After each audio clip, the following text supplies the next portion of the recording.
Praise be to God. ദൈവത്തിന് മഹത്വം ഉണ്ടാകട്ടെ. I'm going to give you a very short message. ഞാൻ ഇപ്പോൾ ഇവിടെ ഒരു ചെറിയ വചന ശുശ്രൂഷയാണ് ഞാൻ ആഗ്രഹിക്കുന്നത്. So we can read 2 Corinthians chapter 4 verse 16. നമുക്ക് 2 കൊരിന്ത്യർ ലേഖനം 4-ാം അധ്യായത്തിന്റെ 16-ാം വാക്യം വായിക്കാം. അതുകൊണ്ട് ഞങ്ങൾ അധൈര്യപ്പെടാതെ ഞങ്ങളുടെ പുറമേയുള്ള മനുഷ്യൻ ക്ഷയിച്ചു പോകുന്നുവെങ്കിലും ഞങ്ങളുടെ അകമേയുള്ളവൻ നാൾ പുതുക്കം പ്രാപിക്കും. So our inner man should strengthen day by day. Hallelujah. നമ്മുടെ അകത്തെ മനുഷ്യൻ ഓരോ ദിവസവും ശക്തിപ്പെട്ടുകൊണ്ടേയിരിക്കണം. So that will lead us to the ultimate success in our Christian life. സ്തോത്രം. നമ്മുടെ ഉള്ളിലുള്ള അകത്തെ മനുഷ്യൻ ശക്തിപ്പെടുന്നത് അനുസരിച്ചാണ് നമ്മുടെ ക്രിസ്തീയ ജീവിതം അനുഗ്രഹപ്രദമായി തീരുന്നത്. So that's why Jesus came to the world. നമ്മുടെ കർത്താവ് ഈ ഭൂമിയിലേക്ക് കടന്നു വരുവാനിടയായി തീർന്ന സമയത്ത് So Christ talked about the kingdom of God. കർത്താവ് ദൈവരാജ്യത്തെ കുറിച്ചാണ് നമ്മളോട് കൂടുതലും സംസാരിച്ചത്. So we can see in Marcos chapter 1 verse 14. We can read that Jesus started to preach about the kingdom of God. മർക്കോസ് സുവിശേഷം 1-ാം അധ്യായത്തിലാണ് നമ്മൾ കർത്താവ് ദൈവരാജ്യത്തെ കുറിച്ച് സംസാരിക്കുന്നത് നമുക്ക് കേൾക്കാൻ തുടങ്ങിയത്. Can you please read Marcos chapter 1 verse 14? നമുക്ക് 1:40 മർക്കോസ് സുവിശേഷം 1-ാം അധ്യായത്തിന്റെ 40-ാം വാക്യം 14-ാം വാക്യം ഒന്ന് വായിക്കും.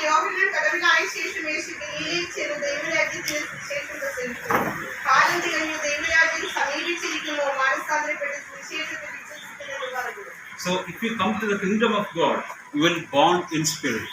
ആമേൻ. സ്തോത്രം. ഹല്ലേലൂയ. നമ്മൾ ദൈവരാജ്യത്തിലേക്ക് കടക്കുവാനുള്ള നമ്മുടെ അതിനുള്ള വാതിൽ എന്ന് പറഞ്ഞു കഴിഞ്ഞാൽ നമ്മൾ വീണ്ടും ജനിക്കുക എന്നുള്ളതാണ്. And if you are come to the kingdom of God, you will bear the fruit of spirit. ആമേൻ. സ്തോത്രം. ഹല്ലേലൂയ. അത് മാത്രമല്ല ദൈവരാജ്യത്തിലേക്ക് നമ്മൾ കടന്നു വന്നു കഴിയുമ്പോൾ നമ്മൾ സ്തോത്രം ആത്മാവിന്റെ ഫലങ്ങൾ നമ്മുടെ ജീവിതത്തിൽ ഉണ്ടാകും. Then the kingdom of God is righteousness, peace and joy in Holy Spirit. ദൈവത്തിന്റെ രാജ്യം എന്ന് പറഞ്ഞാൽ നീതിയും സന്തോഷവും ക്രിസ്തുയേശുവിൽ നീതിയും സമാധാനവും ക്രിസ്തുയേശുവിൽ സന്തോഷവും മാത്രമേ. So the Spirit will give us the ultimate joy. ആമേൻ. സ്തോത്രം. ഈ പരിശുദ്ധാത്മാവ് മാത്രമേ നമ്മുടെ ജീവിതത്തിൽ ഒരു യഥാർത്ഥമായ സന്തോഷത്തെ Other joy is temporary. അനേക സന്തോഷമുണ്ട്. അതിന്റെ പിന്നാലെ നമ്മൾ യാത്ര ചെയ്യുന്നത് കൊണ്ട് ഒന്ന് ഞാൻ ഓർപ്പിക്കാം, അതൊക്കെ സ്തോത്രം അത് സ്ഥിരമായതുള്ളതല്ല, അത് അസ്ഥിരമാണ്, അത് തീർന്നു പോകുന്നതാണ്. And not only that joy will lead us to ultimate destruction. Hallelujah. സ്തോത്രം. അത് മാത്രമല്ല ഈ സന്തോഷങ്ങളൊക്കെ നമ്മളെ വലിയ ഒരു നിരാശയിലേക്ക് പിന്നീട് കൊണ്ടുപോകുവാനിടയായി. People wants to get money. സ്തോത്രം. മനുഷ്യര് പൈസ സമ്പാദിക്കുന്നുണ്ട്. Then after that they will take the money to the bar and all other things. ആമേൻ. സ്തോത്രം. ഹല്ലേലൂയ. എന്നിട്ട് ഈ പണം കൊണ്ട് അവര് ബാർ പോലുള്ള സ്ഥലങ്ങളിൽ അവര് അത് ചെലവഴിക്കുവാൻ പോകുന്നുണ്ട്. They will use this money for drinks and drugs. Hallelujah. ഡ്രഗ്സിനുമായി ഹല്ലേലൂയ മദ്യപാനത്തിനും മറ്റ് മയക്കുമരുന്നിനുമായി പലപ്പോഴും അവർ ഈ പണം ഉപയോഗിക്കുന്നുണ്ട്. They will get a short pleasure. അപ്പോൾ ഒരു ചെറിയ സന്തോഷം അവർക്ക് ലഭിക്കുന്നുണ്ട്. After that they will go and suicide. Hallelujah. സ്തോത്രം. അതിനുശേഷം ഇതെല്ലാം നഷ്ടപ്പെട്ട് കഴിയുമ്പോൾ കൂടുതൽ നിരാശയിലേക്ക് പോയിട്ട് അവർ ആത്മഹത്യ പോലുള്ള കാര്യങ്ങളിലേക്ക് അവർ കടന്നു പോവുകയാണ്. But the love of God will give you the ultimate pleasure. Hallelujah. സ്തോത്രം. എന്നാൽ ദൈവത്തിന്റെ സന്തോഷം എന്ന് പറഞ്ഞ് അത് സ്ഥിരമായി നമുക്ക് ലഭിക്കുന്നതാണ് ദൈവത്തിന്റെ സന്തോഷം. Not only that, once you are in the kingdom of God, you will start walking with God. Hallelujah. സ്തോത്രം. നമ്മുടെ ദൈവരാജ്യത്തിലേക്ക് കടന്നു വന്നാൽ ഉള്ള ഗുണം എന്താണെന്ന് ചോദിച്ചാൽ നമ്മൾ കർത്താവുമായിട്ട് ഒന്നിച്ച് യാത്ര ചെയ്യുന്ന നമുക്ക് കാണുവാൻ സാധിക്കും. So if you start prayer with God, you can pray to God every second. Hallelujah. സ്തോത്രം. നിങ്ങളുടെ ജീവിതത്തിൽ നിങ്ങളുടെ ഓരോ നിമിഷവും നിങ്ങൾ പ്രാർത്ഥനയ്ക്ക് വേണ്ടി ചെലവഴിക്കുന്നുവെങ്കിൽ then you will like a person like Hannah, a person who walk with God.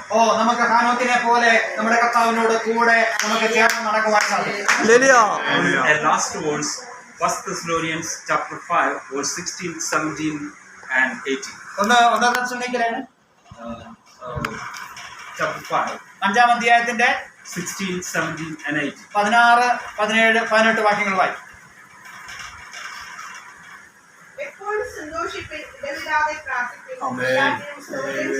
സ്തോത്രം. So God loves to do you to obey all these things. ആമേൻ. സ്തോത്രം. കർത്താവിനെ നിങ്ങൾ സ്നേഹിക്കുന്നുവെങ്കിൽ കർത്താവ് പറഞ്ഞത് നമ്മൾ അനുസരിക്കുവാനിടയായി. So be joyful always. നമ്മളെപ്പോഴും കർത്താവിന്റെ അതുമനുസരിച്ച് നമ്മളെപ്പോഴും സന്തോഷമുള്ളവരായി തീരുന്നു. നമ്മളെപ്പോഴും പ്രാർത്ഥിക്കുന്നവരായി തീരുക. Then you will be walking with God. ആമേൻ. അടുത്ത കാര്യം നിങ്ങൾ കർത്താവിനോട് കൂടെ നടക്കുക എന്നുള്ളത്. All these things will be possible to you. ഓ സ്തോത്രം. ഹല്ലേലൂയ. അപ്പോൾ നിങ്ങളുടെ ജീവിതത്തിൽ എല്ലാം സാധ്യമായി തീരുവാനിടയായി. So you seek the kingdom of God and all these things will follow you. മുമ്പേ അവന്റെ രാജ്യവും നീതിയും അന്വേഷിപ്പിൻ, എന്നാൽ ഇതൊക്കെ നിങ്ങൾക്ക് ലഭിക്കുമെന്ന് വചനം വായിക്കുന്നുവല്ലോ. I'm going to conclude my words here. May God bless you all with these words. Hallelujah. സമയത്തിന്റെ പരിമിതി കൊണ്ട് ഞാൻ ദൈവദിനത്തിൽ നിന്ന് വിരമിക്കുവാൻ ആഗ്രഹിക്കുന്നു. കർത്താവിന്റെ ദാസനോട് കേട്ടത് നമ്മൾ പ്രാർത്ഥിക്കുക, സന്തോഷിക്കുക, കർത്താവിനോട് കൂടെ യാത്ര ചെയ്യുക. ഇതിന് വേറെ എന്തൊക്കെയോ വേണമെന്നാണ് നമ്മൾ